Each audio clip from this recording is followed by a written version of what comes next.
Oh, Phoenix. And that looks awesome. Again, I want one. I'm actually obsessed with this, side note.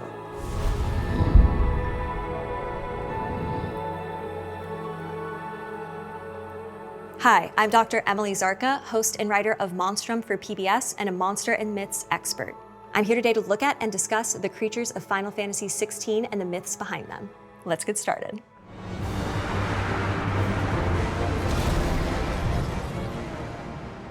So Ifrit are actually the more malevolent or traditionally malevolent version of Jinn, or what we would consider, might be more familiar with, called genies.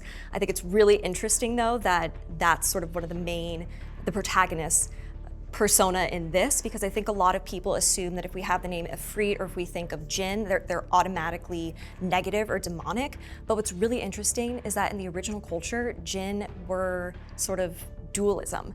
They were never good nor bad. It was sort of the intentions of the Jinn that would make them sort of seen in a certain way. And what's also really fascinating, I think, is that the Jinn are sort of the in-between between the celestial realm and the angels and humans. So the idea of a human type person sort of wielding this Jinn's power does make sense, especially also that Jinn were said to be able to sort of possess or influence humans. So this creature's design with the fire basis and the idea of the smokeless fire definitely links it back to the Jinn and the Ifrit, which again are sort of the more malevolent version of the Jinn, but we see some of the metalworking here, which is something Jinn were also notoriously known for. I do also see some dragon imagery in here, and what I think is really fascinating about dragons is that we see them almost universally across the globe. But I think pop culture today, we're a little more familiar with the idea of the wyvern, which is 2 legs and 2 wings, or the European 4-legged dragon, usually winged as well. Dragons actually have been known of being good and evil. Again, this idea of dualism I think is really attractive from a gaming perspective because we're all good and evil in different ways. So being able to play with that I think is a really exciting experiment. And of course, doesn't get more badass than giant horns and a lot of fire.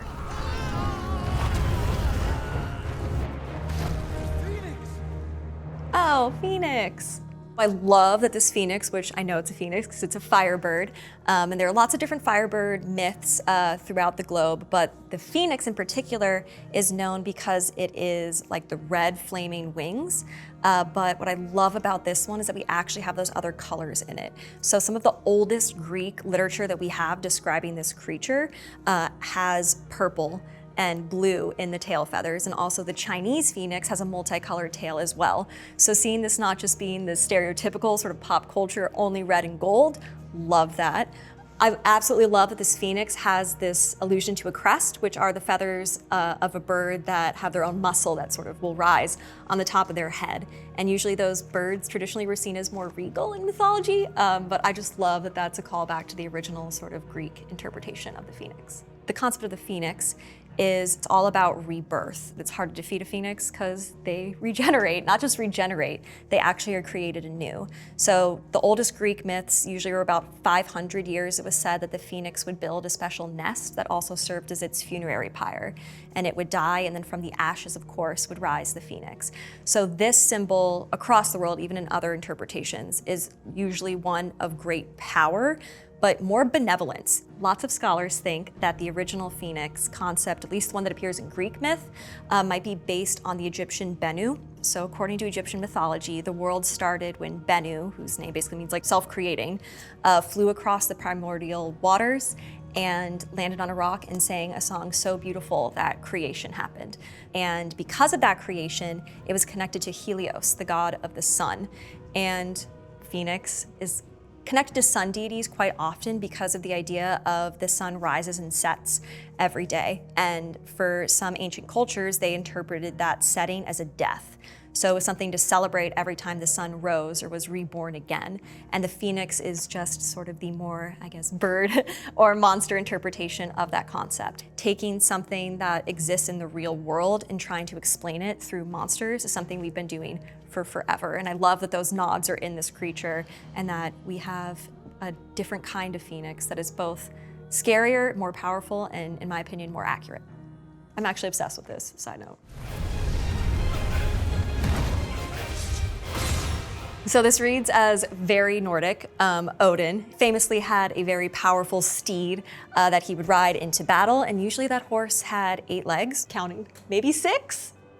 1, 2, 3. All right, we got a lot of legs, so that seems accurate to Nordic mythology, which I love to see whenever we get those little sort of Easter eggs of people familiar with the myth. Also, the helmet is really interesting. Not only does it evoke the helmet that we see on Odin in a lot of interpretations from ancient art, but it also, to me, harkens to mind the idea of the wild hunt, which is another mythology partially adapted by the Celts and Celtic mythos, essentially of an Odin or All-Father type demonic figure who would ride into battle on their famous steed, taking souls alongside with them. So definitely some demonic energy going on here, which I think is very fitting to those Nordic and Celtic references we're relying on here. So a little bit more about sort of the wardrobe going on here. We have this, tattered cape flowing back. Often, since Odin, as All-Father, is considered like the top dog, I guess, in Nordic mythology, some interpretations would have him marked with this more regal clothing. So I think that's definitely something that we see here. And the idea of the staff or the sword, Odin famously had a staff that never missed whenever he threw it. So I would think that that's also a little homage going on there. The fact that it's glowing, Odin was a sky deity with control over the elements like lightning, which I think we see sort of running through both the horse and the staff here. You're nothing but a monster. Ooh, okay. It's giving biblical angel vibes.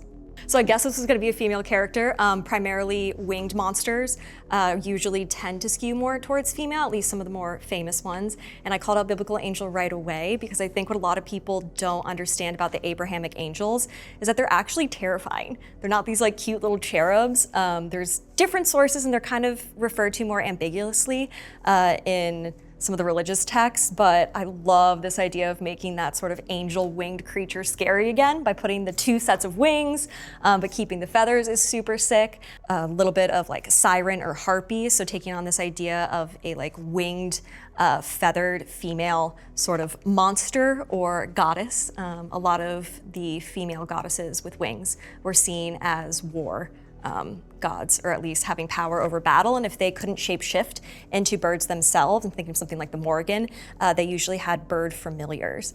So the name of this icon and using the winged imagery here, like the harpy or the eagle, connects it to the Hindu religion. It was the god Vishnu's mount, so sort of the bird that he would ride into battle was named Garuda. So this is sort of taking that mount and making it more powerful by maybe separating it or blending it with the god a little bit, which I think is a really interesting interpretation. So this sort of yellow reptilian eyes, again, it's marks something as usually being more monstrous. This idea of a primordial goddess who usually are almost always associated with some kind of serpentine or dragon feature. So having that here, to me, marks that this is a very powerful icon. Keep clear of its maw, my lord. So for the Morbull, we're getting into that killer plants monster morphology, which I think is underrated. We see a lot of killer plants throughout history, but this idea of like the tentacled killer monster, particularly the devil's snare, was introduced in the 19th century. And one way of looking at that is actually we had people from Europe going to places and colonizing them and coming into contact with different cultures and vegetation they were unfamiliar with. And again, making up these horrific stories about some very unusual looking things that also just represent otherness. And there's some great horror movies out there about like vines coming and killing you. But I think what's really interesting about killer plants is that they're so based in reality.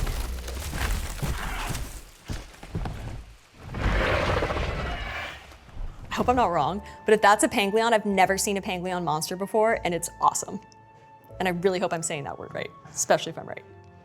Because this just looks like a big, slightly more fanged version of a real animal that exists in our world, and I think that's super cool. I believe Panglions, there are 4 different species, I think in Asia, and then we also have quite a few of them in Africa as well. So those 2 cultures have, of course, folklore developed around them and different rules about hunting them. And I know that not to get preachy, but that's kind of become an issue today. That if maybe we had a little more reverence for this kind of creature, maybe if we adopted some of that mythology and folklore, we wouldn't go around hunting them. Because I know that that's a big issue actually today. These blasted birds must have caught a whiff of my cargo, and now they've got me surrounded. And I was running late as it was. Are those dodos? They look actually like a now extinct species of bird that really did exist in our world. There are some very large, two-legged, fast-moving, large-beaked creatures in our real world. And while we cannot ride them ourselves, I think it'd be super cool that we could. That looks awesome. Again, I want one. So the little wings there definitely match up with dodos, ostriches, and sort of those penguins even, right? Birds that because they have wings, we think they should be able to fly, but they can't. So it looks more like just a little effort there, but it does look like it's incredibly fast moving, which definitely matches up with some of those real land-based birds in our world. Thinking about mounted creatures, both in history and in mythology, particularly in mythology, it's usually something one has to earn the right to use or something one created itself, like in the case of Odin and his famous horse. If you have that kind of animal companion, demonstrates that you are capable of controlling another powerful creature. And I think that also applies to how we've looked at different mounts across human history. Historically, we've seen domesticating anything or even just using it as a mount of humans taking control over nature. And I think particularly in a world like this one, where there are so many fantastical things and things seemingly out of control, having this little bit of, I guess, historic realism, even though it is a bird, would make a lot of sense. Good boy. So having the idea of a wolf companion, I think is another nod both to human history and mythological history. Wolves have always played an important part in folklore and myth, but I'm a big fan also of the Nordic berserker tradition, which was this idea of warriors who through trance and drugs and spiritual practices would believe to embody or try to take on the characteristics of a wolf, a bear, or a boar. And we actually see that throughout global history of people trying to embody the different, I guess, dangerous elements of real predatory species to give them a one-up in battle. And I think we see that reflected in mythology, where wolves can be a threat, but more often than not in myth, we're going to see a wolf tied to a humanoid type creature. If that's actually a heroic figure or if that's a god or a goddess, they do tend to be more companions than outliers.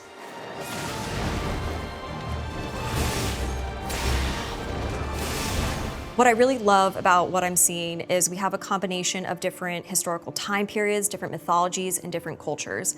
And from a storytelling perspective, I think that that not only allows for so much content, but from a potential player perspective, or viewer in this case, I find that really inspiring. I think that the more we can show that as humanity we're more alike than different, even if that's through our monsters, our gods, our myths, I think that just makes for a better world and a better game. I'm always really inspired by games and narratives that take elements from history from thousands of years ago before we were writing them down to more recent things like the kaiju and sort of blending them together into these iconic, pun intended, iconic figures that everyone can identify with at least one of them. If you're not familiar with maybe the pre-Islamic mythology, you might know the Nordic. You might not know much about Greek, but maybe you recognize the phoenix or the dragon instantly. And I think that recognizing even parts of these monsters, these icons, and their histories is just a way to get people really invested in a game, and then I think that allows for us to talk about it in some really cool and interesting ways. I want to play this game. I'm notoriously bad at video games, and I'm more interested in story elements, and I think this looks like really cool gameplay, but also mixed with the thing that myself as a monster expert loves, is really in-depth storytelling that integrates real parts of human history. even if that's mythological history. From a professional standpoint, I think that there's been a lot of care taken with how the various monsters and icons have been created within here that makes me respect the game, and I think that a lot of other fans out there, even people who aren't fans, might be interested because that same level of care has gone into the storytelling here. I think the monsters look really cool, even outside of the big battles with the icons, but everything looks truly beautiful and inspiring, and I think you should be excited to play.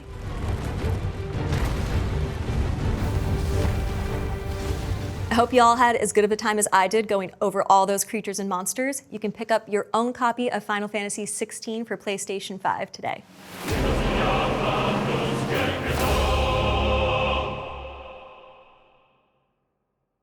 PlayStation